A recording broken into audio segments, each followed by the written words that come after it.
ஒரே ஒரு ஊர்ல ஒரு ராஜா இருந்தார். அவரு ஒரு வித்தியாசமான ராஜா.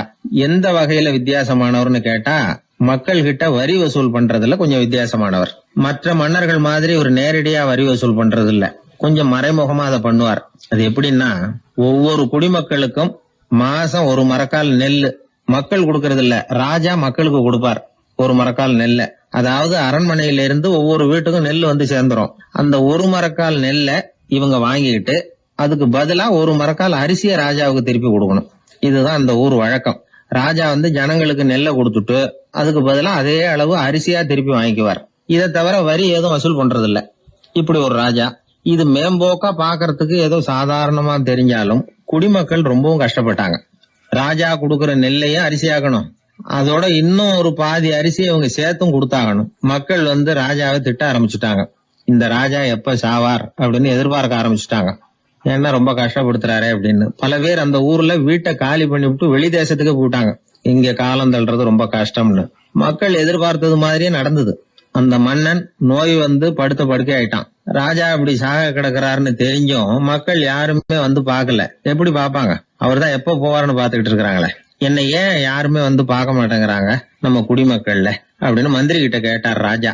நம்ம ஊர்ல மக்கள் எங்க இருக்காங்க பாக்குறதுக்குன்னாரு அவரு. ஏன் என்னாச்சு அவங்களுக்குன்னு கேட்டார். அமைச்சர் அப்பதான் அரசனுக்கு அவன் பண்ணின தவறை வந்து சுட்டி காட்டினார். மக்களுக்கு இழைத்த கொடுமையை எடுத்து சொல்லி புரிய வச்சார். அதுக்கப்புறம் தான் மன்னருக்கு ஞானோதயம் வந்தது. செய்த பாவங்களை எண்ணி வருத்தப்பட்டான். மெதுவா அமைச்சர் பக்கம் திரும்பி, எங்க என் புள்ளன்னு கேட்டான். அவர் எங்கேயாவது ஊர் சுத்திக்கிட்டு இருப்பார், சூதாட்ட விடுதிகள்ல கிடப்பார் அப்படின்னாரு அமைச்சர். அவன் எங்க இருந்தாலும் உடனே அழைச்சிட்டு வாங்கன்னு உத்தரவு போட்டார் ராஜா.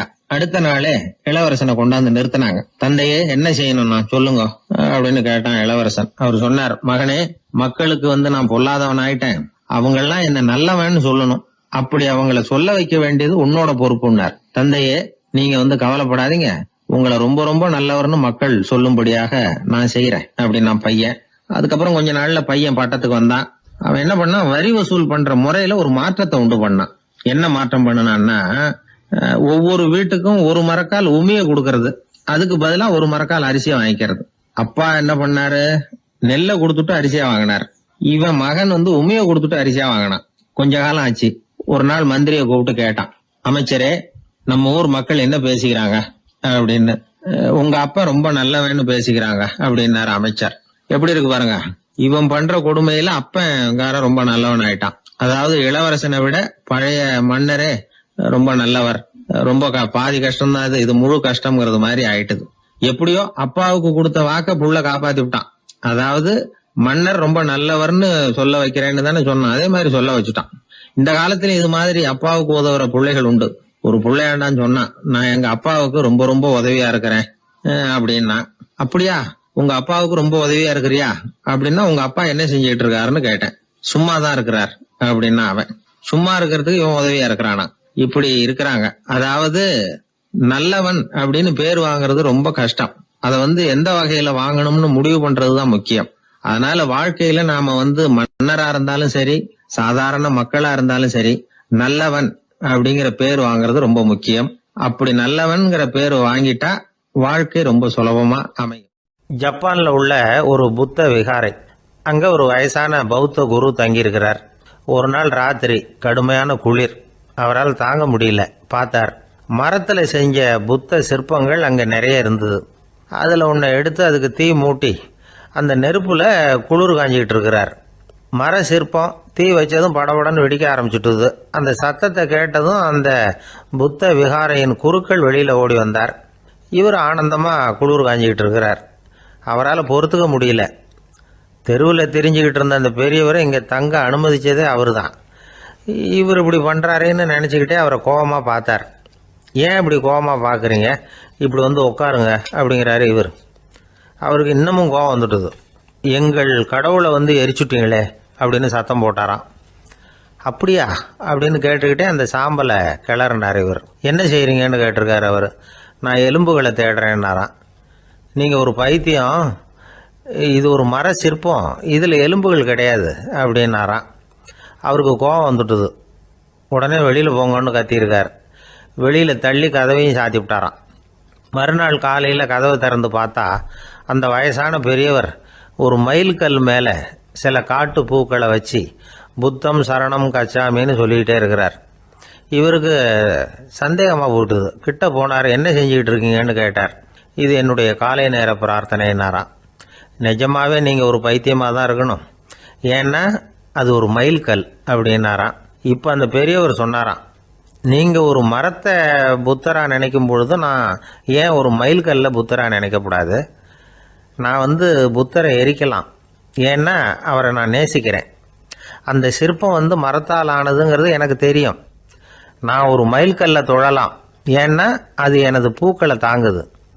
நான் இந்த மைல்கல்லுக்குள்ளே மறைஞ்சிருக்கிற புத்தரை பார்க்கிறேன். யாராவது ஒரு சிற்பி இதை சிலையாக்கினாதான் நீங்கள் புத்தரை பார்க்க முடியும். அன்னைக்கு ரொம்ப குளிராக இருந்தது. நான் எனக்குள்ளே இருக்கிற புத்தரையும் பாதுகாக்கணும். உள்ளே இருக்கிற புத்தரை காப்பாற்றுறதுக்காக வெளியில் உள்ள புத்தரை எரிக்கலாம், அதில் ஒன்றும் தப்பு இல்லை. அது அவருடைய போதனையிலேயே இருக்கு. உனக்குள் ஜோதியாக இரு அப்படிங்கிறது அவருடைய போதனை. என்னுடைய புத்தர் குளிரில் நடுங்கிட்டு இருந்தார். அந்த மர சிற்பங்கள் வெயில் மழையில் உணர்ச்சி இல்லாமல் இருந்தது, அதனால் அப்படி பண்ணினேன். ஆனால் நீங்கள் என்ன பண்ணீங்க? நான் ஒரு மர புத்தரை எரிச்சதுக்காக உயிருள்ள புத்தரை வெளியில் தள்ளி கதவை சாத்தினீங்க அப்படின்னாராம் அந்த பெரியவர். உண்மையான பக்திங்கிறது இதுதான். அதாவது உனக்குள் ஜோதியாக இரு அப்படின்னு புத்தர் சொன்னார் இல்லையா, அது மாதிரி தனக்குள் ஜோதியாக இருக்கிற இந்த காலத்து ஆசாமிகள் நிறைய பேர் உண்டு. எப்பவும் போதையிலேயே இருக்கிறவங்க. ஒரு நாள் நடு ராத்திரி ஒரு மது கடையில் ஒரு ஆள் அங்குள்ள சிப்பந்திகள் கிட்ட கேட்டுக்கிட்டு இருக்கிறான். மறுபடியும் இந்த கடை எப்போ திறப்பாங்கன்னு கேட்டானா. நாளைக்கு காலையில் 8 மணிக்கு திறப்பாங்க அப்படின்னு நானா அங்கே இருந்த ஆள். அவன் திருப்பி திருப்பி அதையே கேட்டுக்கிட்டு இருக்கான். இவனுக்கு பதில் சொல்லி சொல்லி அழுத்து போச்சு. அதான் சொல்கிறேன் ஐயா, நாளைக்கு காலையில் வா அப்படின்னாங்களாம். அதுக்கு இவன், நான் வர்றதுக்காக கேட்கலையா, நேத்திக்கு வந்தவன் உள்ளேயே மாட்டிக்கிட்டேன், வெளியில் போகிறதுக்காக கேட்டேன் அப்படின்னா. என்னுடைய நண்பர் ஒருத்தர், அவர் விரல்ல நகமே இருக்காது. என்ன காரணம்னு நினைக்கிறீங்க? எல்லாத்தையும் அவரே கடிச்சு துப்பிடுவார். அப்படி ஒரு பழக்கம். சின்ன குழந்தைகள் நகம் கடிக்குது, விரல் சூப்புது. இதுக்கு என்ன காரணம் தெரியுமா? குழந்தைகள் மனசுல ஏற்படக்கூடிய ஒருவித பாதுகாப்பின்மை, இன்செக்யூரிட்டி, அல்லது தான் சரியா கவனிக்கப்படல அப்படிங்கிற எண்ணத்தோட வெளிப்பாடு தான் அது அப்படிங்கிறாங்க டாக்டர்கள். சில இடங்கள்ல 2வது குழந்தை பிறந்த உடனே பெரியவர்கள் கவனம் முதல் குழந்தைகிட்ட இருந்து கொஞ்சம் விலகி 2வது குழந்தைகிட்ட போயிடும். அந்த சமயத்துல முதல் குழந்தைக்கு இந்த பழக்கம் ஏற்படுறதுக்கு வாய்ப்பு உண்டாம். சில குடும்பங்கள்ல கணவன் மனைவி 2 பேருமே வேலைக்கு போறவங்களா இருப்பாங்க. குழந்தை ரொம்ப நேரத்துக்கு பெற்றவங்களை பிரிஞ்சு இருக்க வேண்டிய சூழ்நிலை இருக்கும். குழந்தை ஒரு பாதுகாப்பின்மையை உணர ஆரம்பிக்கும். இந்த பழக்கம் வந்துடும். அதனால ஒரு குழந்தைக்கு தான் ஒதுக்கப்படுறோம் அப்படிங்கிற நினைப்பு வராம பாத்துக்கணும். வளர்ந்த குழந்தைகளும் நகம் கடிக்கும். வயசானவங்க கிட்டையும் இந்த பழக்கம் இருக்கும். இது ஒரு மனச்சிதைவின் வெளிப்பாடு அப்படிங்கிறாங்க மனநல நிபுணர்கள். அம்மா அப்பா திட்டினாலும் சரி, அல்லது ஆசிரியர் திட்டினாலும் சரி, இந்த பழக்கம் வந்துடும். நாம தவறு பண்ணிட்டோம் அப்படிங்கிற நினைப்பு வர்ற சமயம் நகம் கடிக்க ஆரம்பிச்சிருவோம். ஏதோ ஒண்ணு அடையணும் அப்படின்னு நினைக்கிறோம், அதை அடைய முடியல. இப்படி ஒரு ஏக்கம் வர்ற சமயத்திலேயும் சில பேர் நகத்தை கடிக்க ஆரம்பிச்சிருவாங்க. ஒரு பெரிய அதிகாரி, தனியார் நிறுவனத்துல வேலை பார்க்கிறவரு, அவரு டென்ஷன் ஆயிட்டாருன்னா உடனே அறைக்கு அதை சாத்தி விடுவாங்களாம். அவரே சாத்திக்குவாராம். அப்படி சாத்திக்கிட்டு உள்ள எதையாவது வெறிச்சு பார்த்துக்கிட்டே நகத்தை கடிக்க ஆரம்பிச்சிருவாராம். இந்த பழக்கம் உலகம் பூரா உண்டு. நகம் கடிக்கிறவங்களை அந்த பழக்கத்திலிருந்து மீட்கிறதுக்கு என்ன வழி அப்படின்னு லண்டன்ல உள்ள அழகியல் நிபுணர்கள் யோசனை பண்ணி பார்த்துருக்குறாங்க. சில ஆய்வுகள் பண்ணி பார்த்தாங்களாம். அவங்க என்ன பண்ணாங்க தெரியுமா? நகம் கடிக்கிற பழக்கம் உள்ளவங்களையெல்லாம் தேடி பிடிச்சாங்க. அவங்களையெல்லாம் 3 பிரிவா பிரிச்சுக்கிட்டாங்க. ஒரு பிரிவு கிட்ட என்ன சொன்னாங்கன்னா, உங்களுக்கு நகத்தை கடிக்கணுங்கிற நினைப்பு வர்றப்போலாம் டைரி எழுத ஆரம்பிச்சிருங்க அப்படின்னாங்களாம். இன்னொரு பிரிவு கிட்ட, உங்களுக்கு அந்த நினைப்பு வர்றப்போலாம் உங்க நகத்துக்கு வண்ணம் பூச ஆரம்பிச்சிருங்க, அழகு படுத்த ஆரம்பிச்சிருங்க, நெயில் பாலிஷ் போடுறாங்களே அது மாதிரி. அப்படி ஒரு யோசனை சொல்லியிருக்காங்க.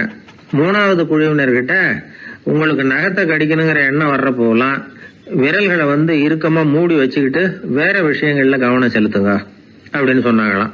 இப்படி 3 வித முயற்சி பண்ணி பார்த்ததுல கடைசியா அவங்க என்ன கண்டுபிடிச்சாங்க தெரியுமா? 3வது குழு செஞ்சதுல நல்ல பலன் கிடைச்சதாம். அதாவது நகம் தெரியாதபடிக்கு விரலை இறுக மூடிக்கிட்டு வச்சுக்கிட்டோம்னா அந்த பழக்கம் மாறுதான்.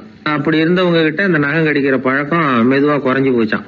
அதனால நகம் கடிக்கிற பழக்கம் உள்ளவங்க இதை முயற்சி பண்ணி பார்க்கலாம். ஒரு ஆள் இருந்தார், அவருக்கு எப்ப பார்த்தாலும் நகத்தை கடிச்சுக்கிட்டே இருக்கணும், அப்படி ஒரு பழக்கம். அதனால அவர் விரல்ல எப்பவும் நகை இருக்கிறது இல்ல, விரல் இருக்கிறதே பெரிய ஆச்சரியம். அவருக்கு திடீர்னு உடம்புல அரிப்பு, சொரிஞ்சிக்க முடியல, அரிப்பும் நிக்கல. ஒரு வாரம் தொடர்ந்து கஷ்டப்பட்டார். கடைசியா ஒரு டாக்டர் கிட்ட ஓடினார். அவர் எல்லாத்தையும் விவரமா கேட்டுக்கிட்டு கடைசியா கொஞ்சம் மாத்திரை கொடுத்து வேலைக்கு ஒண்ணு சாப்பிடு அப்படின்னாராம். இந்த மாத்திரை எதுக்கு டாக்டர்? அரிப்பு நிக்கிறதுக்கா அப்படின்னாராம். இல்ல நகம் வளர்றதுக்காக அப்படின்னாராம் இந்த டாக்டர். ஒருத்தர் ரொம்ப அவசரமா வந்தார். சார், மனுஷன் நிம்மதியா இருக்கிறதுக்கு என்ன வழின்னு கேட்டார். சீக்கிரமா ஒரு கல்யாணத்தை பண்ணீங்க, எல்லாம் சரியா போடும் அப்படின்னோம். அவர் ஒரு மாதிரியா பார்த்தார். ஏற்கனவே எனக்கு கல்யாணம் ஆயிட்டுது சார், அதனால தானே நிம்மதியா இருக்கிறதுக்கு வழி கேட்கறேன் அப்படின்னார். சரி, இவர் ஒரு மாதிரியான கேஸ் அப்படின்னு நினைச்சுக்கிட்டு நம்மகிட்ட இருந்த ஒரு சின்ன புத்தகத்தை அவர்கிட்ட தூக்கி கொடுத்தோம். இதை படிச்சு பாருங்கன்னு. கல்யாணத்துக்கு பிறகும் சந்தோஷமா இருக்கிறதுக்கு என்ன வழி அப்படிங்கிற கேள்விக்கு அந்த புத்தகத்துல விளக்கம் இருந்தது. கணவன் மனைவிக்குள்ள சிக்கல் வராம இருக்கிறதுக்கு அதுல சில வழிகளை சொல்லி கொடுத்துருக்குறாங்க. அதெல்லாம் என்னென்ன அப்படிங்கறத இப்ப பார்க்கலாமா? குடும்பம்னு இருந்தா கோபம் வரதான் செய்யும், அது வந்துட்டு போட்டும் பரவாயில்ல. ஆனா அந்த கோபம் ஒரே நேரத்துல 2 பேருக்கும் வந்துடாம பாத்துக்கணும். ஒரு சமயத்துல யாராவது ஒருத்தர் தான் கோபப்படணும், அடுத்தவங்க அமைதியா இருக்கணும். அதுக்கப்புறம் இவர் அமைதியான உடனே அவங்க ஆரம்பிச்சுக்கலாம். கோபமா ஏதாவது சொன்னா உடனே கோபமா பதில் சொல்லக்கூடாது. கொஞ்சம் பொறுத்து கோபம் தீர்ந்த உடனே அந்த பதில சொல்லலாம். அப்போ பதில் கோபமா இருந்தா கூட அது அவ்வளவு பெருசா தெரியாது. அற்ப விஷயத்துக்கெல்லாம் காய்ச்சி மூச்சுன்னு கத்திட்டு இருக்கக்கூடாது. உங்க 2 பேருக்குள்ள ஒரு தர்க்கம் ஆரம்பமாயிட்டுதுன்னு வச்சுக்கோங்க. கடுமையா 2 பேரும் விவாதம் பண்றீங்க. உங்கள ஒருத்தர் இதுல ஜெயிக்கணும்னா அது நீங்களா இருக்க வேணாம், அடுத்தவங்க ஜெயிக்கிறதுக்கு நீங்க துணையா இருங்களேன். அப்படின்னா நீங்க கொஞ்சம் விட்டு கொடுக்கணும், அவ்வளவுதான். ஏதாவது குத்தம் சொல்லணுமா, செஞ்ச தப்ப சுட்டி காட்டணுமா, விமர்சனம் பண்ணணுமா, பண்ணுங்க, வேணான்னு சொல்லல.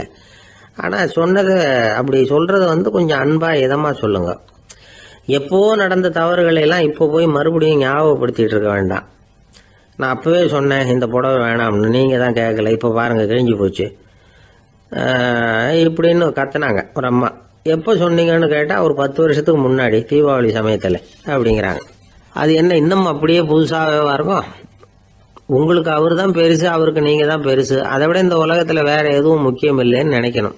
நீ தான் என்னுடைய உலகம்னு எத்தனை தடவை சொல்லியிருப்பீங்க? அதெல்லாம் வெறும் வசனமா போயிடக்கூடாது. ஏதாவது ஒரு பிரச்சனையை பத்தி கடுமையா விவாதம் பண்ணிட்டு இருக்கீங்க, அதை அப்படியே பாதியில விட்டுட்டு படுக்கைக்கு போயிடக்கூடாது. சொச்சத்தை நாளைக்கு பேசிக்கலாம்னு. அப்படி போனா தூக்கம் வராது. பிரச்சனையை ஒரு முடிவு பண்ணிக்கிட்டு அதுக்கப்புறமா தூங்க போகணும். ஒரு நாள்ல ஒரு தடவையாவது உங்க ஜோடியை பாராட்டி நல்ல விதமா கனிவா ஒரு வார்த்தை சொல்லணும் அப்படின்னு தீர்மானம் பண்ணீங்க. ஏதாவது தப்பு பண்ணிவிட்டீங்கன்னா பரவாயில்ல, அதை ஒத்துக்கிறதுக்கும் மன்னிப்பு கேட்கறதுக்கும் தயாரா இருக்கணும். அது ஒன்றும் கேவலம் கிடையாது. வீட்டுக்குள்ள தானே கேட்க போறீங்க, வெளியில யாருக்கு தெரிய போகுதோ? எப்படியோ உங்களுக்குள்ள ஒரு சமரசம் ஆனா சரிதான்.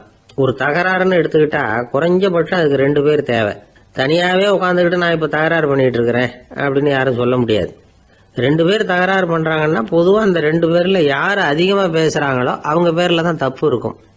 அதை மனசுல வச்சுக்கணும். இதெல்லாம் தான் அந்த புத்தகத்துல போட்டிருக்கிற வழிமுறைகள். இவ்வளவும் சரியா வரலன்னா அப்புறமா சொல்லுங்க, வேற புத்தகம் ஏதாவது இருக்கான்னு தேடுவோம். ஒரு கணவன் தன்னுடைய மனைவியை அழைச்சிட்டு ஒரு மனோதத்துவ டாக்டர் கிட்ட வந்தாரா. டாக்டர், எங்களுக்கு கல்யாணம் ஆகி 30 வருஷ காலமா நாங்க ஒரு விஷயத்துல கூட ஒத்து போனதில்லை அப்படின்னு ஆரம்பிச்சார்.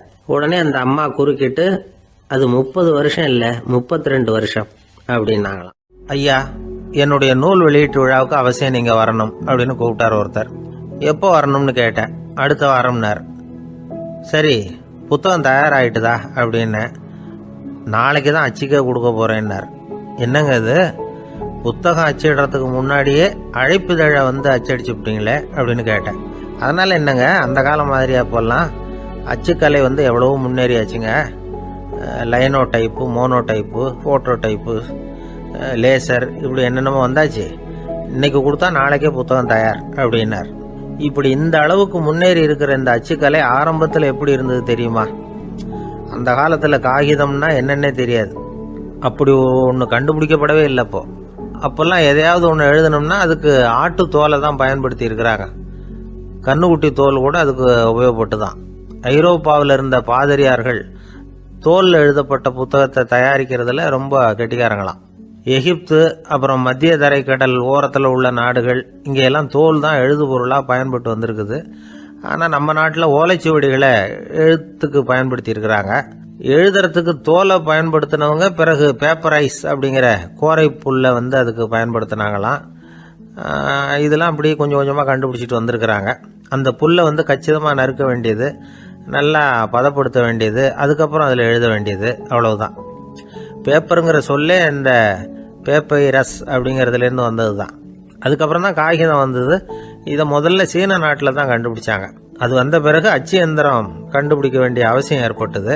அதை கண்டுபிடிச்சவர் ஜெர்மானிய அறிவியல் அறிஞர் ஜான் கூட்டன்பர்க். அச்சு கலைக்கு அடித்தளம் அமைச்சவர் அவர் தான். ஜெர்மனியில் மெயின்ஸ் அப்படிங்கிற ஊரில் 1399 பிறந்தார். அவரோட மாமன் ஒருத்தர் உலோக வேலையில் வல்லவர். அவர்கிட்ட இந்த வேலையை கற்றுக்கிட்டார். அதோட வைர கற்களை வந்து பட்டை தீட்டுறதுலையும் ரொம்ப தேர்ச்சி பெற்றிருந்தார். இளம் வயசுலேயே சும்மா இருக்க மாட்டாராம். எதை செஞ்சாலும் அதை திறமையாக செய்வாராம்.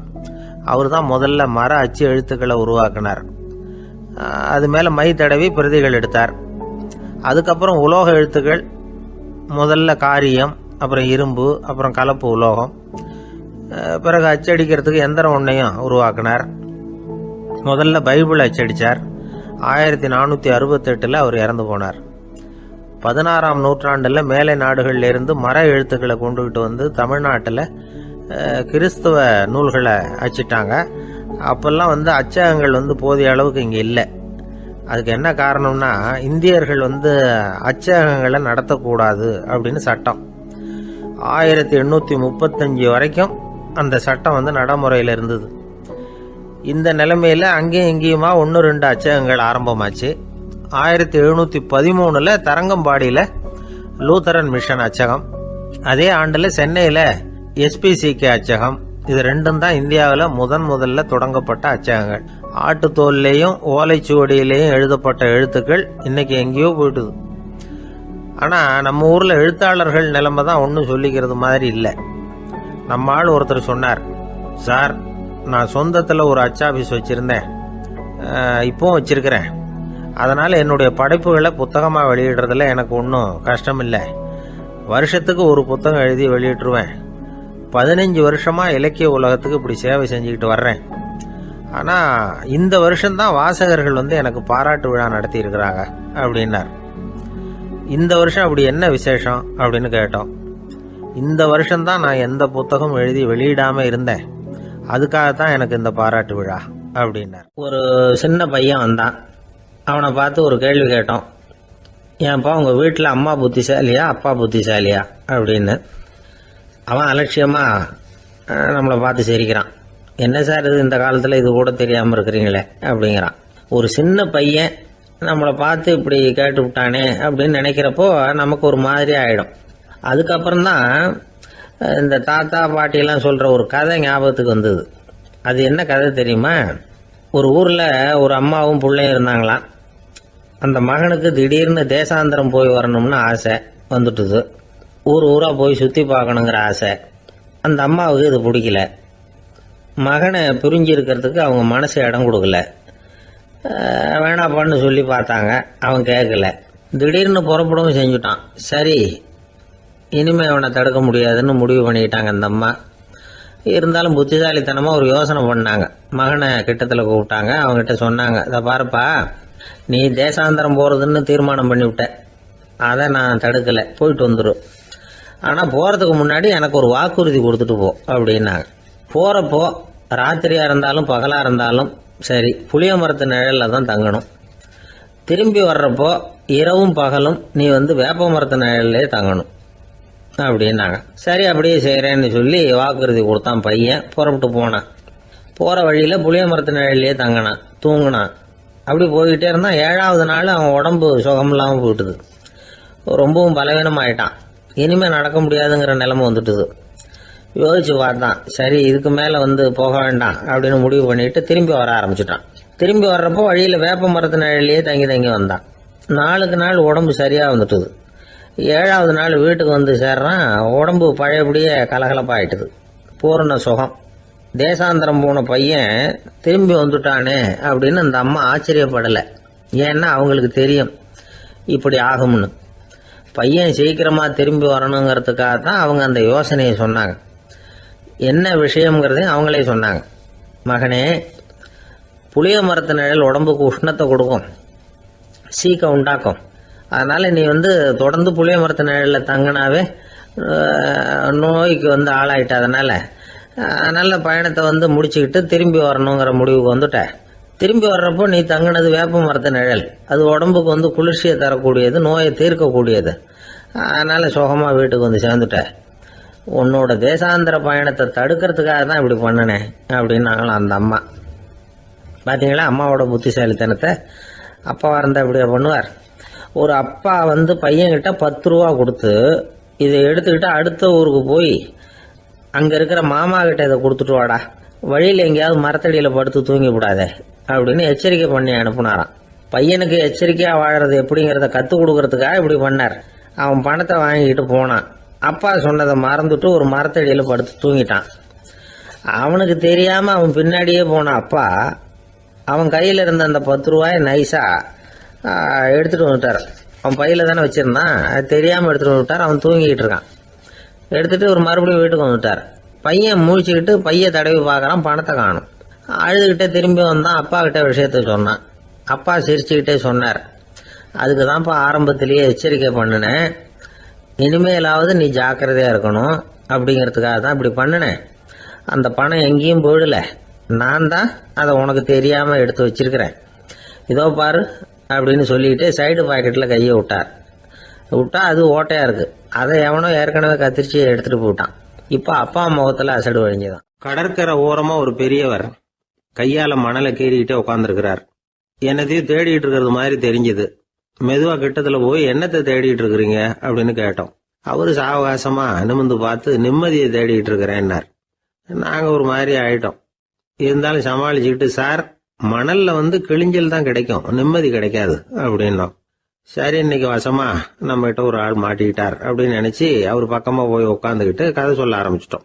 ஒரு பெரிய மன்னர் இருந்தார். அவருக்கு எல்லா வசதியும் இருந்தது. இருந்தாலும் ஒரே ஒரு குறை. அது என்னன்னா நிம்மதி இல்லைங்கிற குறை. அரண்மனையில தினமும் கலை நிகழ்ச்சி, நாட்டியம் எல்லாம் நடந்துகிட்டு தான் இருந்தது. இருந்தாலும் நிம்மதி இல்லை.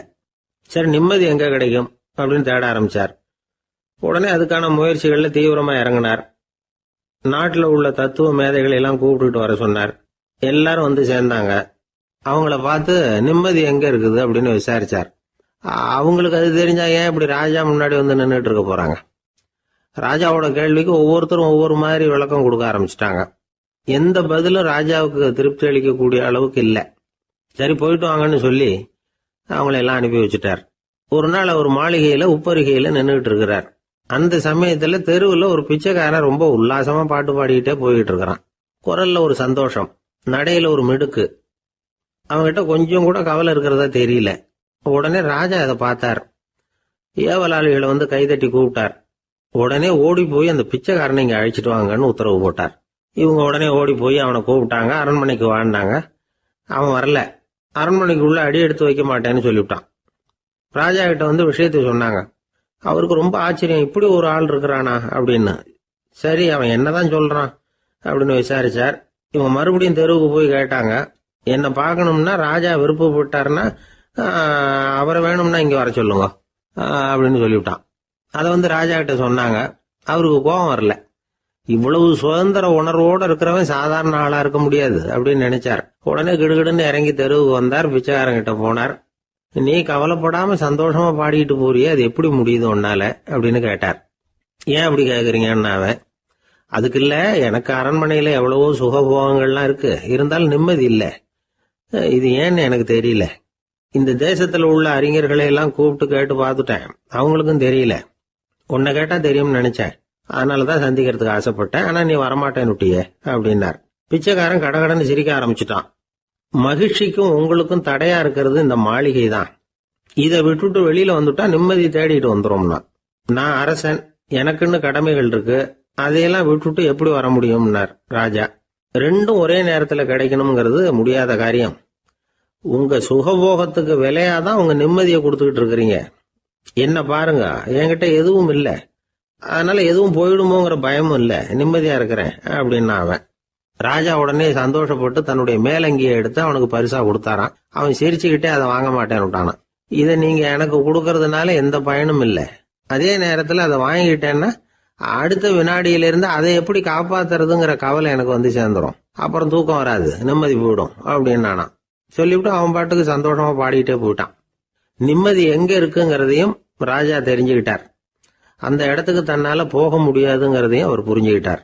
இப்படி இந்த கதைய அந்த கடற்கரையில மணலை கீறிக்கிட்டே உட்கார்ந்துருந்தார அந்த பெரியவர்கிட்ட சொல்லி முடிச்சோம். அவர் முகத்துல ஒரு தெளிவு தெரிஞ்சது. எங்களை நிமிர்ந்து பார்த்தார். ரொம்ப நன்றிங்க, இப்ப எனக்கு தெரிஞ்சு போச்சு. நிம்மதி வேணும்னா அதுக்கு என்ன பண்ணணும்னு இப்ப நல்லா புரிஞ்சுக்கிட்டேன் அப்படின்னார். என்ன புரிஞ்சுக்கிட்டீங்கன்னு கேட்டோம். இனிமே இந்த பக்கம் வந்தா உங்க கண்ணுல படாத இடமா பார்த்து உட்காரணும்னு புரிஞ்சுக்கிட்டேன் அப்படின்னார். ஒரு ஆளு ராமகிருஷ்ணரை தேடி வந்தான். அவன் கையில 1000 பொற்காசுகள் வச்சிருந்தான். அதை அவர்கிட்ட கொடுத்து இதை ஏத்துக்கணும் அப்படின்னு ரொம்ப பணிவா கேட்டுக்கிட்டான். அவரு பார்த்தார், இது எனக்கு தேவையில்லை, ஆனாலும் உன்னுடைய மனசை புண்படுத்துறதுக்கு நான் விரும்பலை, அதனால நீ கொடுக்கறத வாங்கிக்கிறேன்னார். வாங்கிக்கிட்டார். அப்புறம் கேட்டார், இதை பாரு, இனிமே இதெல்லாம் என்னுடைய இதுதானே அப்படின்னார். ஆமா, அதையெல்லாம் நான் உங்களுக்கே கொடுத்துட்டேன். அவன் சரி, இப்போ நீ எனக்காக ஒரு காரியம் பண்ணணும்னார். என்ன செய்யணும்னு சொல்லுங்கன்னா, இந்த நாணயங்களை எல்லாம் எடுத்துக்கிட்டு போய் கங்கை நதியில எரிஞ்சுட்டு வா அப்படின்னார். இவனுக்கு அதிர்ச்சியா போச்சு. என்ன பண்றது, இனிமே அது முடியாதுன்னு சொல்ல முடியாது. ஏன்னா அந்த நாணயங்களை எல்லாம் அவருக்கே கொடுத்துட்டான். இனிமே அதெல்லாம் இவனுடையது இல்லை. பேசாம அவ்வளவே அள்ளிக்கிட்டு ஆத்தங்கரைக்கு போனான். போனவன் ரொம்ப நேரம் திரும்பியே வரல. ராமகிருஷ்ணருக்கு சந்தேகம், என்ன ஆச்சு அந்த மனுஷனுக்கு, காசுகளோட அந்த கங்கையில குதிச்சுட்டானா, போகும்பொழுதே ஒரு மாதிரியா தான் போனான், போய் என்னன்னு பார்த்துட்டு வாங்க அப்படின்னார். அங்க இருந்த ஒருத்தர் ஓடி போய் பார்த்தார். அவர் போய் பார்க்கும் பொழுது அவன் அங்கேயே இருந்தான். அதுக்கப்புறம் அவர் திரும்பி வந்தார். வந்து விவரத்தை சொன்னார். அதாவது அவன் கங்கை கரையில உட்காந்துக்கிட்டு ஒவ்வொரு நாணயமா 1 2ன்னு எண்ணி எண்ணி வீசிக்கிட்டு இருக்கிறான். அவனை சுத்தி ஒரு கும்பல் நின்றுகிட்டு அவனை தடுத்துக்கிட்டு இருக்குது அப்படின்னு விவரத்தை சொன்னார் போயிட்டு வந்தவர். இதை கேட்டதும் ராமகிருஷ்ணரே புறப்பட்டு அங்க போனாராம். என்ன இப்படி பண்ணிட்டு இருக்கிற, நான் உன்னை அந்த நாணயங்களை கங்கையில வீசி எறிய சொன்னேன், நீ ஏன் அதை எண்ணிக்கிட்டு இருக்கிற அப்படின்னார். பழக்கம்தான் காரணம், நான் ஒவ்வொரு நாளும் ஒவ்வொன்றா சேமிச்சு வச்சேன். இன்னைக்கு என்கிட்ட நிறைய இருக்குது, உங்களுக்கு ஒரு 1000 நாணயங்களை கொடுக்கணுங்கிறது என்னோட ஆசை அப்படின்னா. இப்ப ராமகிருஷ்ணர் சொன்னார், ஒரே நேரத்துல எல்லாத்தையும் சம்பாதிச்சிருந்தா நீ எண்றது பொருத்தமா இருக்கும். எல்லாத்தையும் இழக்கும் போது ஒவ்வொன்றா எண்ணிக்கிட்டு இழக்கிறதுங்கிறது சரியான செயல் இல்லை. அதனால ஒரே தடவையா எல்லாத்தையும் தூக்கி எறிஞ்சிடும் அப்படின்னார். இது இழப்பது அப்படிங்கிற ஒரு உயர்ந்த நிலை. இதை நாம யதார்த்த வாழ்க்கையில சம்பந்தப்படுத்தி பார்த்து குழப்பிக்கிட்டு இருக்கக்கூடாது. இழக்கிறேன்னு சொல்லிக்கிட்டு இருக்கிற காசையெல்லாம் ஆத்துலையும் குளத்துலையும் கொண்டு போய் எரிஞ்சுட்டு வாங்க அப்படின்னு உபதேசம் பண்றதாக யாரும் நினைச்சிடக்கூடாது. இதுல நாம புரிஞ்சுக்க வேண்டியது என்னன்னா, எதையாவது ஒன்றை இன்னொருத்தருக்கு கொடுக்கணும் அப்படின்னு விருப்பப்பட்டா அதை மனப்பூர்வமா கொடுத்துடணும். கொடுத்துட்டு அதையே நினைச்சிட்டு இருக்க கூடாது. நம்மால் ஒருத்தர் ஒரு 100 ரூபாய் நோட்டை தன்னுடைய நண்பர் ஒருத்தர்கிட்ட கொடுத்து, இது உனக்கு தான் வச்சுக்கோ அப்படின்னார். அவரு பார்த்தார், இது இனிமே எனக்கு தானே சொந்தம் அப்படின்னார். ஆமான்னார் அவர். அப்படின்னா எனக்காக நீ ஒரு உதவி செய்யணும்னார். சொல்லுங்க செய்யறேன்னார் அவர். இந்த 100 ரூபாய் நோட்டை தீ வச்சு கொளுத்தி விடுனார். இவர் அதிர்ச்சியாகி அவரை பார்த்தார். இப்ப அவரு சொன்னார், நீ எனக்கு அன்பா கொடுத்தது இது, இந்த நோட்டு கள்ள நோட்டுங்கிறது எனக்கு முன்னாடியே தெரியும், சீக்கிரம் கொளுத்தி விடு, அதுதான் நம்ம 2 பேருக்குமே நல்லது அப்படின்னாராம் அவர். ராமகிருஷ்ணர் வாழ்ந்த காலத்துல நடந்த ஒரு நிகழ்ச்சி இது. அப்போ ஒரு ஓவியர் இருந்தாராம். அவருக்கு ஒரு ஆசை, ராமகிருஷ்ணர் படத்தை வரையணும், அதை அவர்கிட்டயே கொண்டுட்டு போய் காட்டி அபிப்பிராயம் கேட்கணும். இதுதான் அந்த ஓவியரின் ஆசை. உடனே ராமகிருஷ்ணர் படத்தை வரைஞ்சி முடிச்சார். அதை எடுத்துக்கிட்டு போனார். இவர் போன சமயம் அங்கே ராமகிருஷ்ணர் சீடர்களோடு உட்காந்துருக்கிறார். விவேகானந்தர் அங்கே இருக்கிறார். இந்த ஓவியர் கொண்டுகிட்டு போய் தான் வரைந்த ஓவியத்தை அவர்கிட்ட காட்டினார். ராமகிருஷ்ண பரமஹம்சரின் ஓவியத்தை ராமகிருஷ்ணர்கிட்டயே காட்டுறார். ராமகிருஷ்ணர் என்ன பண்ணார் தெரியுமா, அந்த படத்தை பார்த்தார். உடனே அது காலை தொட்டார். குருதேவருடைய இந்த செயல் சீடர்களுக்கு ரொம்ப வியப்பை உண்டு பண்ணிச்சு. சில பேர் மனசுக்குள்ளேயே ரொம்ப குழம்பி போக ஆரம்பிச்சிட்டாங்க, என்ன இப்படி பண்றாருன்னு. என்ன இது அவரோட படம், அவரே அவரோட படத்தின் காலை தொடுறார் அப்படின்னு யோசிச்சாங்க. சில பேர் ஒன்றும் புரியாம ஒருத்தர் பார்த்து சிரிச்சுக்கிட்டாங்க. அந்த இடத்துல சீடர்கள் மட்டும் இல்லை, சீடர் அல்லாத பல பேர் இருந்தாங்க. தன்னுடைய காலை தானே தொடர இவருடைய செயல் பற்றி என்ன நினைக்கிறது அப்படின்னு அவங்களும் குழம்பி போய் நிற்கிறாங்க. அந்த படத்தை வரைஞ்சி அவர்கிட்ட காட்டின அந்த ஓவியருக்கும் அதிர்ச்சி. இருந்தாலும் அவர் சீடர் கிடையாது. அதனால் கொஞ்சம் துணிச்சலை வரவழைச்சிக்கிட்டு கேட்டார், என்னங்க இது, என்னால் என்னுடைய கண்களையே நம்ப முடியல.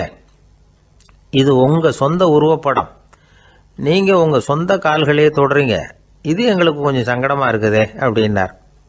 ராமகிருஷ்ணரின் கண்களில் ஆனந்த கண்ணீர் வழிஞ்சுதான். அவர் சொன்னாராம், இது என்னோட படம்ங்கிறது எனக்கு தெரியும், ஆனால் இது என்னோட படம்ங்கிறதுனால நான் இதோட காலை தொடலை. நீ என்னுடைய சமாதி நிலையை இந்த படத்தில் படம் பிடிச்சி காட்டியிருக்கிற, அதனால் அதோட காலை தொடறேன். சமாதி நிலையில் யார் இருந்தாலும், அது என்னுடைய படமாக இருந்தாலும் சரி அல்லது வேற யாருடைய படமாக இருந்தாலும் சரி, படம் யாருதுங்கிறது முக்கியம் இல்லை. இதில் எது முக்கியம்னா அது தன்னை உணர்ந்த ஒரு உணர்நிலையின் படம். அப்படி இருக்கிறப்போ அதோட காலை நான் தொடணும். அதுக்கு நீங்கள் எல்லாரும் ஏன் சங்கடப்படுறீங்கன்னு எனக்கு தெரியல அப்படின்னாராம். இப்போ தான் அங்கே இருந்த சீடர்களுக்கும் மற்றவங்களுக்கும் விவரம் புரிஞ்சுதான். இதுக்கு முன்னாடி யாரும் செய்யாததை இவர் செஞ்சிருக்கிறார், ஆனால் அவருடைய காரணம் ரொம்ப நியாயமானது அப்படிங்கிறத உணர்ந்தாங்களாம். இதுவரைக்கும் ஆன்மீகத்தில் சமாதி நிலை, அதாவது தன்னை உணர்ந்த நிலை பற்றி புரிஞ்சுக்கிட்டோம். இல்லறத்தில் ஏற்படக்கூடிய சமாதி நிலை பற்றி உங்களுக்கு தெரியுமா? ஒரு அம்மா டாக்டர்கிட்ட வந்து சொன்னாங்களாம், டாக்டர், என் வீட்டுக்காரருக்கு உடம்புல ஏதோ கோளாறுன்னு நினைக்கிறேன், நான் எவ்வளவு நேரம் பேசினாலும் காதில் விழாதது மாதிரி உட்கார்ந்துருக்கிறார் அப்படின்னாங்களாம்.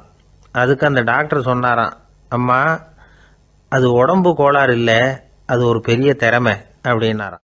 ஒரு கணவன் மனைவி எப்போ பார்த்தாலும் அவங்க 2 பேருக்கும் இடையில சண்டை வந்துக்கிட்டே இருந்தது. இதில் என்ன ஆச்சரியங்கிறீங்களா? நான் அதுக்காக சொல்ல வரல, இது வேறு விஷயம். அதாவது சண்டை போடாமல் இருக்கிறதுக்கு வழி சொல்கிற தகவல் இது. நான் சொன்ன அந்த கணவன் மனைவி எப்படின்னா, கணவன் ஒரு வார்த்தை சொன்னால் மனைவி கிட்டேருந்து 2 வார்த்தை பதிலாக வரும்.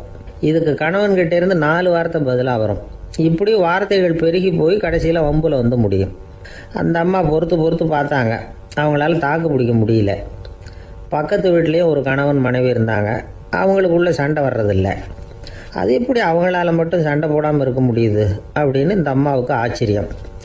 ஒரு நாள் நேராக பக்கத்து வீட்டு அம்மாக்கிட்டே போய், ஏம்மா, நீங்கள் எப்படி கணவனும் மனைவியும் சண்டை போட்டுக்காமல் இருக்கிறீங்க, அது எப்படி முடியுது உங்களால் அப்படின்னு கேட்டாங்க.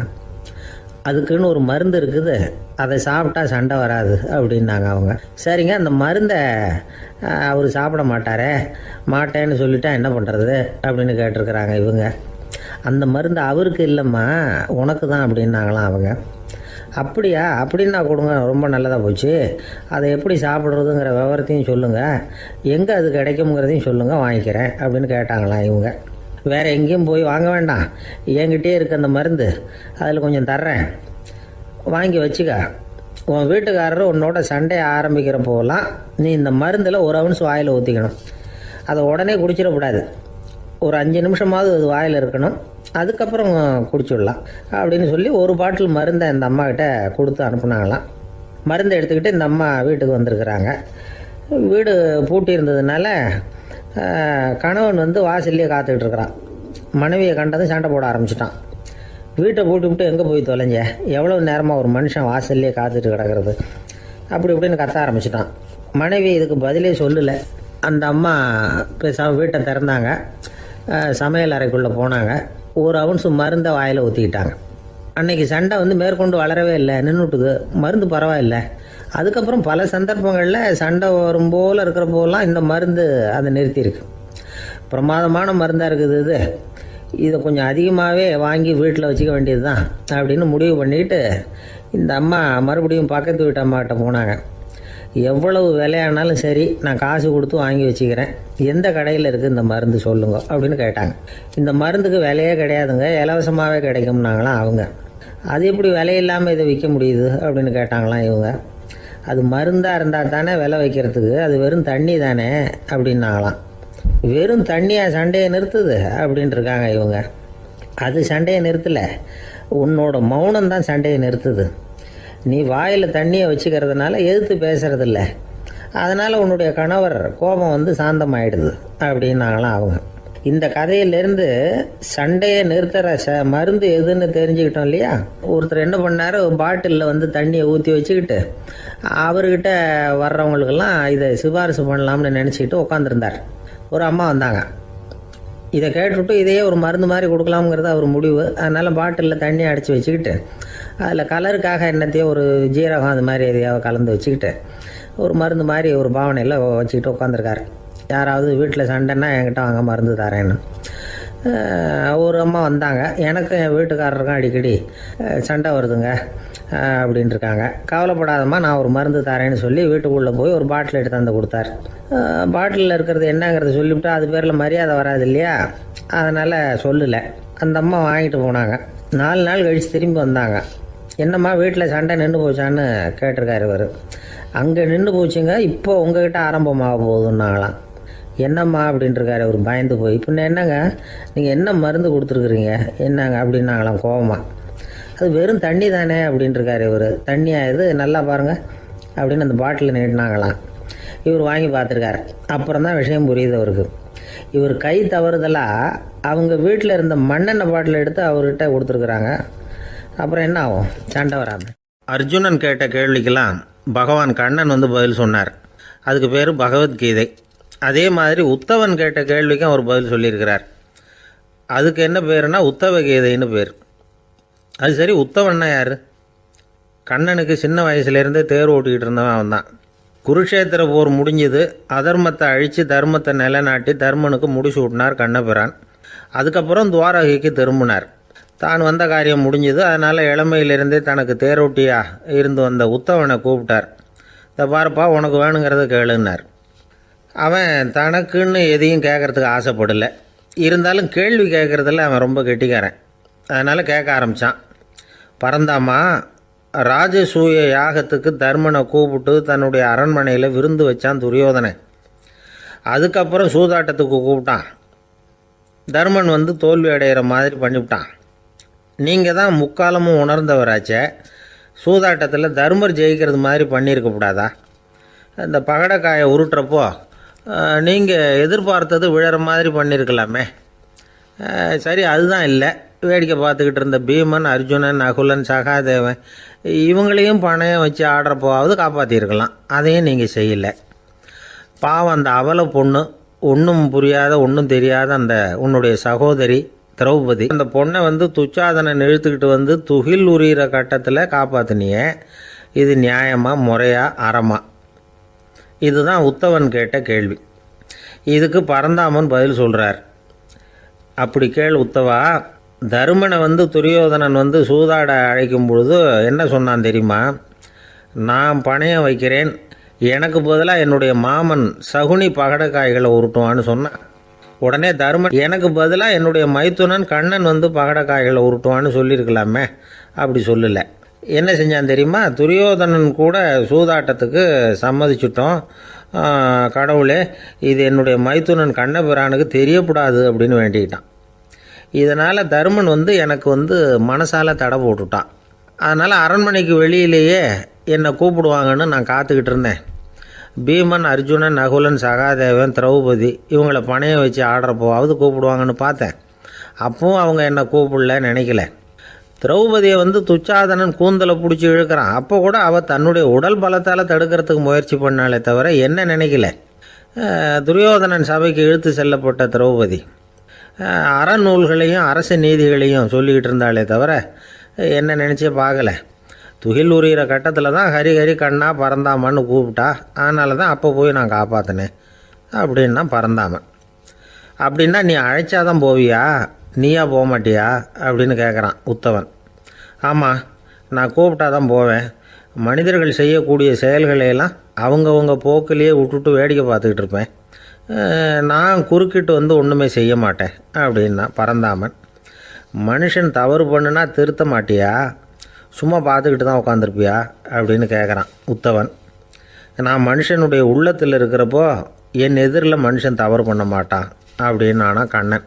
அதாவது யார் நினைக்கிறாங்களோ அவங்க உள்ளத்துலலாம் அவன் இருக்கிறான். அப்படி இருக்கிறப்போ தவறு செய்ய மனுஷன் அஞ்சுவான்.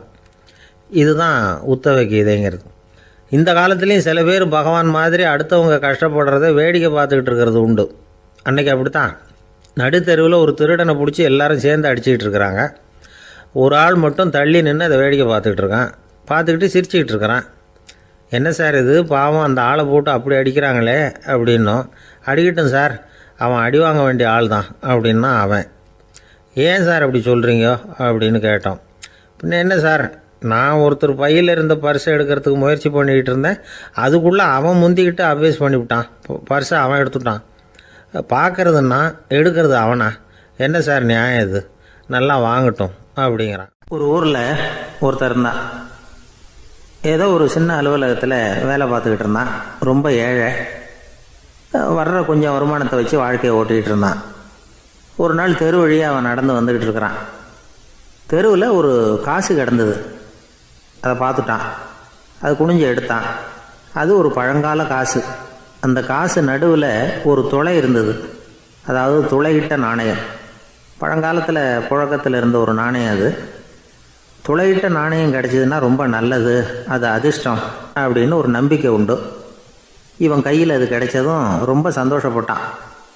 இனிமேல் என்னுடைய கஷ்டம்லாம் தீரப்போகுது, அதிர்ஷ்டம் என்னை தேடி வரும், நான் பணக்காரன் ஆகிடுவேன் அப்படின்னு சொல்லிட்டு அந்த காசை தன்னுடைய கோட்டு பையில் பத்திரமா போட்டு வச்சுக்கிட்டான்.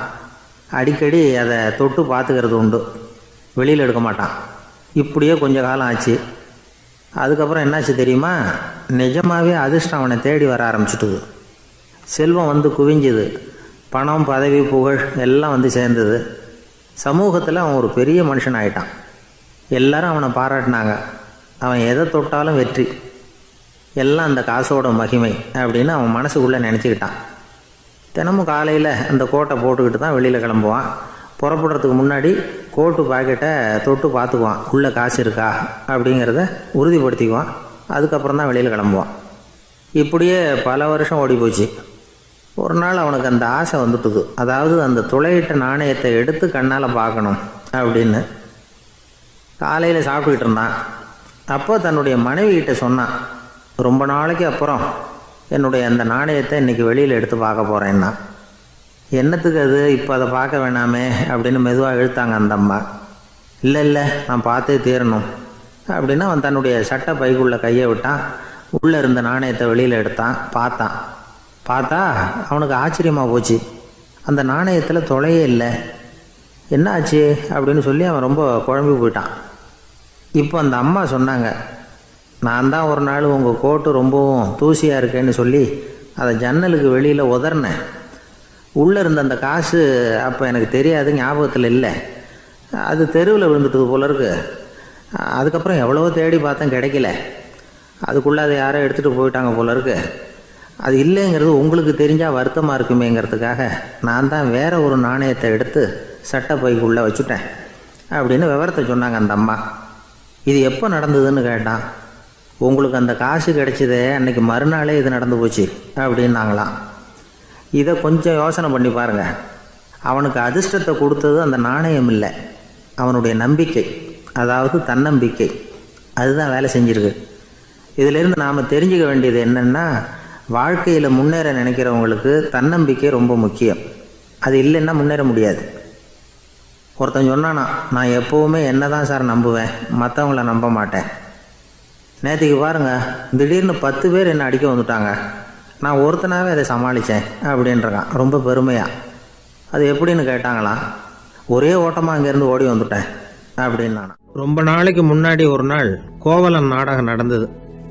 எங்கள் மதுரையில் நடந்தது. அதில் ஒரு முக்கியமான கட்டம், கண்ணகி கிட்ட சிலம்பை வாங்கிக்கிட்டு அதை விற்கிறதுக்காக மதுரை நகருக்கு புறப்படுறான் கோவலன். அந்த சமயத்தில் கண்ணகி பாடுற மாதிரி ஒரு நாடக பாடல், நாடக ஆசிரியர் எழுதினது. அது என்ன பாட்டுன்னா, மா பாவியோர் கூடி வாழும் மதுரைக்கு மன்னா போகாதீர் என்று அப்படின்னு ஆரம்பிக்கும் அந்த பாட்டு. இதுதான் அந்த பாட்டு. இதை கண்ணகி மேடையில் பாடின உடனே கூட்டத்தில் சலசலப்பு. நம்ம ஊர்லேயே நமக்கு முன்னாடியே நின்றுக்கிட்டு மா பாவியோர் கூடி வாழும் மதுரை அப்படின்னு சொல்கிறாங்களே, என்ன தைரியம் அப்படின்னு எல்லாம் குழப்பம் பண்ண ஆரம்பிச்சிட்டாங்க. மக்கள் சத்தம் போட ஆரம்பிச்சிட்டாங்க. எதிர்ப்பு குரல் அது பாட்டுக்கு வர வர அதிகமாக போட்டுது. கொண்டுக்கிட்டு வா அந்த நாடக ஆசிரியரை, எழுதுனது யார் அப்படின்னு ஒரே சத்தம், கூச்சல். வேறு வழி இல்லை. மெதுவாக மேடைக்கு வந்தார் அந்த நாடக ஆசிரியர். 4 பக்கத்தில் இருந்தும் கேள்வி கணைகள். மக்களை பார்த்து கொஞ்சம் அமைதியாக இருங்கோ அப்படின்னு சொல்லிவிட்டு தன்னுடைய விளக்கத்தை சொல்ல ஆரம்பித்தார் அந்த நாடக ஆசிரியர். மா அப்படின்னு சொன்னால் திருமகளாகிய லட்சுமி அப்படின்னு அர்த்தம். பா அப்படின்னா கலைமகளாகிய சரஸ்வதி. வி அப்படின்னா மலைமகளாகிய பார்வதி. மா பாவியோர் அப்படின்னா திருமகளும் கலைமகளும் மலைமகளும், இவங்க மூவரும் அப்படின்னு அர்த்தம். இந்த 3 பேரும் வாழ்கின்ற மதுரை புனிதம் நிறைந்தது, சகல செல்வங்களும் நிறைஞ்சது. அப்படிப்பட்ட ஊரில் நான் அணிந்து கொள்ளும் இந்த சாதாரண சிலம்பை யார் வாங்கிக்குவாங்க அப்படிங்கிற எண்ணத்தோடு தான் கண்ணகி அப்படி சொல்கிறா. அதை நினச்சி தான் நான் எழுதினேன். ஆகவே மதுரையை ரொம்ப சிரமப்படுத்தணும், ரொம்ப மோசமாக எழுதணும் அப்படிங்கிற எண்ணம்லாம் எனக்கு கிடையாது. பெருமைப்படுத்தணும்னு நினச்சி தான் அப்படி எழுதினேன் அப்படின்னு விளக்கம் கொடுத்தாராம். இந்த விளக்கத்தை கேட்டதும் எல்லாரும் ரொம்ப சமாதானம் ஆயிட்டாங்களாம். இப்படி விளக்கம் கொடுத்த அந்த நாடக ஆசிரியர் யார் தெரியுமா? அவர் தான் தமிழ் நாடக உலகின் முதல் ஆசான் சங்கரதாஸ் சுவாமிகள். அவருக்கு நகைச்சுவை உணர்வும் அதிகம். 1920ஆம் ஆண்டு திருநெல்வேலியில் அவர் தங்கியிருக்கிறார் நாடகம் நடத்துறதுக்காக. அவர் தங்கியிருந்த வீட்டில் கொசு மூட்டை பூச்சி அதிகமாக இருந்திருக்கு. அவரால் தூங்கவே முடியல. அவர் அனுபவித்த தொல்லைகள் ஒரு பாட்டாக உருவாச்சு. வேடிக்கையாக ஒரு பாட்டு எழுதினாராம். மூட்டையும் கொசுவும் ஒரு வீட்டிலே மீட்டிங் போட்டால் முன்னே நிற்க யாரால் முடியும்? கொசு மோகன ராகம் போல சத்தம் போட்டு முன்னே நின்று செய்திடும் யுத்தம். இதை மறுநாள் நாடகத்தில் கோமாளி வேஷம் போட்ட ஒரு சிறுவனை விட்டு பாட வச்சிருக்காரு. எல்லாரும் சிரித்து ரசிச்சாங்களாம். சங்கரதாஸ் சுவாமிகள் கல்யாணமே பண்ணிக்கல, துறவி மாதிரியே வாழ்ந்திருக்கார். தமிழ் நாடக கலைக்கு தன்னையே அர்ப்பணம் பண்ணிட்டவர் அவர். 1922 நவம்பர் மாதத்தில் ஒரு நாள் புதுச்சேரியில் அவர் வாழ்க்கை முடிஞ்சுது. அப்போ அவருக்கு வயசு 55. சங்கரதாஸ் சுவாமிகள் நாடக ஆசிரியர் மட்டும் இல்லை, மேடை நாடக இயக்குனர், தயாரிப்பாளர். அவரே ஒரு சிறந்த நடிகர். ஒரு தடவை சாவித்திரி நாடகத்தில் இவர் யமதர்மனா வேஷம் போட்டு நடிச்சிருக்கிறார். நாடகம் பார்த்துக்கிட்டு இருந்த கருவுற்ற ஒரு பெண்மணிக்கு பயத்தினால அங்கேயே குழந்தை பிறந்துட்டு தான். அந்த நிகழ்ச்சிக்கு அப்புறம் இவர் இந்த வேஷம் போடுறப்போலாம் ஜனங்களுக்கு முன்கூட்டியே எச்சரிக்கை கொடுக்க ஆரம்பிச்சிருவாராம். அதாவது அப்படி யாராவது பயப்படுறவங்க இருந்தால் கொஞ்சம் கண்ணை மூடிங்க அல்லது எழுந்திரிச்சு போடுங்கன்னு. நடிப்புன்னா அப்படிலாம் இருக்கணும். இந்த காலத்தில் நடிகர் ஒருத்தர் சொன்னார், சார் நான் இந்த நாடகத்தில் நடிக்கிறப்போ முகத்தில் நவரசங்களையும் காட்டி நடித்தேன், உணர்ச்சிகளை எல்லாம் நல்லா காட்டி நடித்தேன். அப்படி இருந்தும் ஜனங்கள் கல்லை எடுத்து மேடையில் வீசிவிட்டாங்க சார் அப்படின்னார். நாடகத்தில் உங்களுக்கு என்ன வேஷம் அப்படின்னு கேட்டாங்க. அது செத்து கிடக்கிற பணமாக நடித்தேன் சார் அப்படின்னார். ஒரு தடவை கலைவாணர் NS கிருஷ்ணன் பேராசிரியர் கல்கியை சந்திச்சு பேசிக்கிட்டு இருந்தாராம். கலைவாணர் கல்கியை பார்த்து, எனக்கு கதை எழுத ஆசையா இருக்கு, எப்படி எழுதுறதுன்னு கேட்டாராம். கதை எழுதுறதுக்கு 4 மை வேணும்னாராம் கல்கி.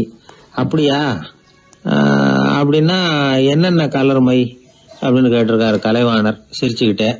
நான் சொன்னது கலர் மை இல்லை, அது வேற மை. அதாவது கதை எழுதுறதுக்கு தேவைப்படுகிற 4 மை எதுன்னா, 1 திறமை, 2 பேணாமை, 3வது தனிமை, 4வது பொறுமை அப்படின்னாராம். உடனே கலைவாணர், உங்க யோசனை அருமை அப்படின்னாராம். அதுதான் கலைவாணர். பொதுவா எழுத்தாளர்கள் எழுதுற மாதிரி நடந்துக்கிறது இல்லை. ஆனா கலைவாணர் என்ன சொல்லுவாரோ அதே மாதிரி நடந்துக்குவார். எல்லாருக்கும் எல்லாம் கிடைக்கணுங்கிற கருத்தை சினிமா படங்கள்ல வலியுறுத்துவார். அதே மாதிரி நடைமுறை வாழ்க்கையிலேயும் எல்லாருக்கும் எல்லாமும் கொடுப்பார். பணம், பதவி, புகழ் இப்படி எதுவுமே இல்லாத ஒரு சாதாரண மனுஷனா இருந்தா கூட இவர் மனுஷனுக்கு கொடுக்கற மரியாதையில கொஞ்சமும் குறைச்சல் இருக்காது. இந்த குணம் சாதாரணமா எல்லாருக்கும் இருக்கிறது இல்ல. அவரு சினிமா தியேட்டருக்கு போய் சினிமா பாக்குறது வழக்கம். அவரு வந்திருக்கிறாருங்கிறது தெரிஞ்சா போதும், வெளியில பிச்சைக்காரங்க கூடிடுவாங்க. இது அவருக்கு தெரியும். வெளியில நம்மளை நம்பி ஒரு கூட்டம் காத்துக்கிட்டு இருக்குமேன்னு நினைப்பார். உடனே ஒரு 100 ரூபா நோட்டை கொடுத்து சில்லறையா மாத்திட்டு வர சொல்லுவார். படம் முடிஞ்சு வெளியில வர்றப்போ சில்லறையோட வருவார். எல்லாருக்கிட்டையும் கொடுத்துருவார். ஏன்னா எல்லாரும் தேடிட்டு வருவாங்க அவரை. என்ன எல்லாரும் சௌக்கியமா இருக்கிறீங்களா அப்படின்னு பிரியமா விசாரிப்பார். ஏதோ ரொம்ப நெருங்கின சொந்தக்காரங்களை விசாரிக்கிறது மாதிரி விசாரிப்பாரு. தன்கிட்ட இருக்கிற சில்லறையை எல்லாருக்கும் சமமா பிரிச்சு கொடுத்துட்டு தான் அங்கிருந்து புறப்படுவார். ஒரு நாள் அது மாதிரி புறப்படுற சமயத்துல ஒரு சின்ன பையனுக்கு சில்லறை எதுவும் கிடைக்கல கொடுக்கறதுக்கு. இது கலைவாணருக்கு தெரியாது. கார்ல ஏறி புறப்பட்டு போயிட்டார். அந்த பையன் காரை புடிச்சுக்கிட்டு பின்னாடியே ஓடியாந்துருக்கிறான். ஐயா, நீங்களே இல்லைன்னு சொன்னா நான் என்ன பண்றது?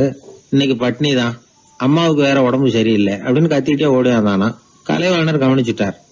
உடனே காரை நிறுத்த சொன்னார். இறங்கினார். அந்த சின்ன பையனை கட்டி பிடிச்சிக்கிட்டு, என்ன மன்னிச்சுக்கப்பா, நான் கவனிக்காம வந்துட்டேன் அப்படின்னு சொல்லி அழ ஆரம்பிச்சுட்டாராம். இன்னொரு தடவை இதே மாதிரி ஒரு தியேட்டர்ல இருந்து வெளியில வந்திருக்கிறார். ஒரு ஆள் அவர்கிட்ட வந்து நின்றுருக்கார். அவர் கொடுக்கறதுக்கு இவர்கிட்ட பணம் இல்ல. பணம் இல்லையாப்பா அப்படின்னாராம். உங்ககிட்டயே இல்லையா அப்படின்னாராம் அவரு. கலைவாணருக்கு மனசு ரொம்ப சங்கடமா போச்சு. உடனே புறப்பட்டு வீட்டுக்கு போனார். அங்க இங்க தேடி பார்த்து அங்க இருந்த கொஞ்சம் நெஞ்ச சில்லறை எடுத்தார். காரு டிரைவரை கூப்பிட்டார். தியேட்டர் வாசல்ல நின்றுகிட்டு இருந்த ஆசாமியோட அங்க அடையாளங்களை சொன்னார். காரை எடுத்துட்டு போய் அந்த ஆளை கண்டுபிடிச்சு இந்த காசை கொடுத்துட்டு வா அப்படின்னு அனுப்பி வச்சாராம். பிச்சை போடுறதுக்காக காரை அனுப்புனதாக வேற யாரை பத்தியாவது நீங்க கேள்விப்பட்டிருக்கிறீங்களா? அவர் ஒரு வித்தியாசமான மனிதர், வித்தியாசமான கலைஞர். கலைவாணரோட சகோதரர் கல்யாணம் நடந்தது. அதுல தியாகராஜ பாகவதர் கச்சேரி முடிஞ்ச உடனே அதுல சம்பந்தப்பட்ட கலைஞர்களுக்கெல்லாம் கலைவாணர் பரிசுகள் கொடுக்கிறார். அந்த கச்சேரியில கடம் வாசிச்சவருக்கு மட்டும் மத்த எல்லாருக்கும் கொடுத்ததை விட பெருசா ஒரு வெள்ளி கோப்பையை பரிசா கொடுத்தாராம். மத்தவங்களுக்கு எல்லாம் சின்னதா கொடுத்துட்டு கட வித்துவானுக்கு மட்டும் பெருசா பரிசு கொடுக்குறீங்களே ஏன்னு கேட்டிருக்கிறாங்க. அதுக்கு கலைவாணர் விளக்கம் கொடுத்தாராம். இப்பெல்லாம் ரயில்ல கூட்டம் அதிகங்கிறது உங்களுக்கு எல்லாருக்கும் தெரியும். இந்த வித்வான் இவ்வளவு பெரிய மண்பானைய ரயில்ல ரொம்ப பத்திரமா உடையாம ரொம்ப தூரத்துல இருந்து கொண்டு வந்திருக்கிறாரே, அது என்ன சாமான்யமான காரியமா? அவரோட அந்த சாமர்த்தியத்தை பாராட்டுறதுக்காக தான் அவருக்கு இவ்வளவு பெரிய பரிசு அப்படின்னு விழுந்தது. உடனே அவங்களுக்கு ஒரு ஆசை, கபீரை சந்திச்சு பேசணும் அப்படின்னு அவங்க ஆசைப்பட்டாங்க. அவங்க அப்படி ஆசைப்பட்டதுக்கு ஒரு காரணம் உண்டு. ஏன் அப்படி ஆசைப்பட்டாங்கன்னா, 2 ஞானிகளை சந்திக்க வச்சா பல அரிய தத்துவங்களை கேட்கறதுக்கு ஒரு வாய்ப்பு கிடைக்கும். அதனால அவங்க 2 பேரையும் எப்படியாவது சந்திக்க வச்சிடணும் அப்படின்னு அவங்க ஆசைப்பட்டாங்க. அந்த சீடர்கள் தங்களுடைய விருப்பத்தை அவர்கிட்டயே சொன்னாங்க.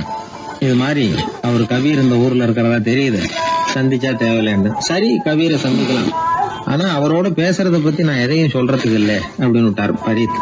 ஏன் கபீரோட நீங்க எதுவும் பேச மாட்டீங்களா அப்படின்னு கேட்டாங்க சீடர்கள்.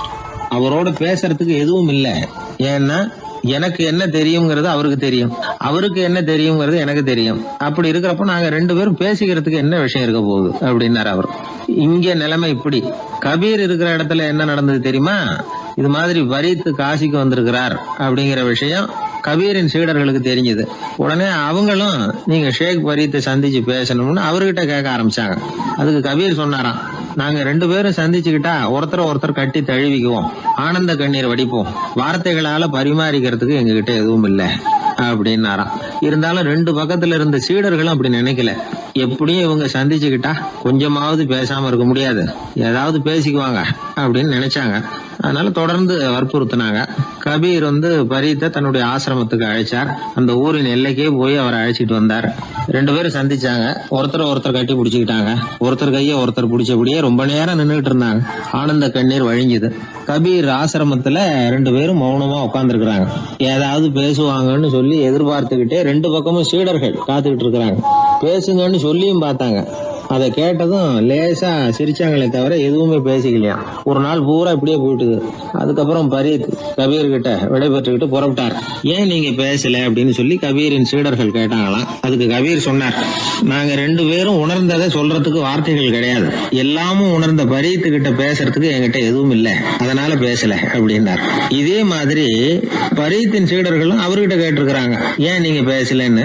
எங்க 2 பேர்ல யாராவது ஒருத்தர் பேச ஆரம்பிச்சிருந்தாலும் அதை போல முட்டாள்தனம் வேற எதுவும் இருக்க முடியாதுன்னாரு அவரு. ஞானிகள் 2 பேரும் பேசி இருந்தா என்ன ஒரு தெளிவு கிடைக்குமோ அதை விட அதிகமான தெளிவு கிடைச்சதான் சீடர்களுக்கு. உண்மையின் வடிவமான பரம்பொருள் பேசப்பட வேண்டிய ஒன்றல்ல, அது உணரப்பட வேண்டிய ஒன்று அப்படிங்கறத அவங்க புரிஞ்சுக்கிட்டாங்களாம். ஒரு கணவனும் மனைவியும் ரொம்ப நாள் ஒருத்தர் பிரிஞ்சிருந்தாங்க. பல வருஷங்களுக்கு அப்புறம் அவங்க சந்திச்ச உடனே ஏதாவது பேசலாம்ல, பேசல. 2 பேருமே மௌனமா இருந்தாங்க. இந்த ஞானிகள் மாதிரி ஒருத்தர் ஆர்வமா பாத்துக்கிட்டாங்க, அவ்வளவுதான். அந்த கணவனை தனியா கூப்பிட்டுக்கிட்டு போய் ஒருத்தர் விசாரிச்சார், ஏன்பா இவ்வளவு நாள் கழிச்சு சந்திக்கிறீங்க, நீயாவது முதல்ல வாயை திறக்கப்படாதான்னார். அதுக்கு அவர் சொன்னார், ஏற்கனவே நான் வாயை திறந்ததுனால தானே சார் இவ்வளவு காலமும் பிரிஞ்சு இருக்கிறது மாதிரி ஆச்சு, அதனால அவசரப்படாம பொறுமையா இருக்கிறேன் அப்படின்னாராம். அதனால பேச்சு